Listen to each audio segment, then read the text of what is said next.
नमस्कार प्रणाम दोस्तों। देखिए आप लोग अभी हम लोग जो है छठ का वीडियो बनाने के लिए हम लोग गए थे नदी में और छठ का वीडियो बना करके हम लोग अब लौट रहे हैं। बहुत ठंड भी लग रहा था समझे, तो जैसे लग रहा है कि हम लोग रियल का छठ मना रहे हो वैसे महसूस हो रहा है। सारा पकवान बनाए हम लोग, उसके बाद सारा चीज सजाए जैसे रियल में जाते हैं उस टाइप। तो सही का बना ही रहे हैं। सारा चीज का व्यवस्था था यहाँ और पड़ोसन ने सारा चीज का व्यवस्था दिया था। सारा चीज हम लोग रियल में जैसा होता है सिर्फ फर्क के इतना ही था कि हम लोग शूटिंग किए हैं पूरे पेट खा के और वो जो लोग फास्टिंग में रहते हैं वो लोग हकीकत का करते हैं और हम लोग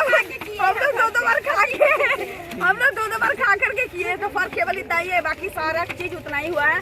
हम लोग भी नहाए हैं। जिस तरह से हर चैनल पर हम लोग को प्यारा आशीर्वाद दिए है इसी तरह इस चैनल पर भी प्यारा आशीर्वाद देते रहिएगा, बनाए रहिएगा। साथ ही अगर चैनल को नहीं सब्सक्राइब किए हो तो चैनल को सब्सक्राइब कर लीजिए, लाइक कीजिए और कमेंट करना नहीं भूलिएगा कि हम लोग छठ वाला वीडियो और समय मिलेगा तो बेल आइकन जो है वो टंटना दीजिएगा। अच्छा वीडियो बना के देखते रहेंगे।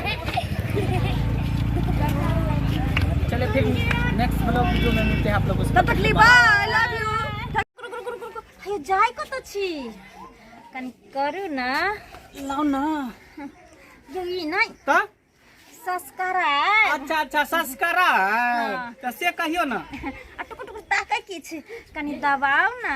लाओ ना देखियो ये ई ना बाय आइकन। अच्छा बेल आइकन। हाँ तो ठीके कहे छथिन। अगर नया नया मैथिली कॉमेडी वीडियो देखवा के है तो झट सन मंगला ऑफिशियल यूट्यूब चैनल के सब्सक्राइब करू, लाइक करू और शेयर करू। बाय।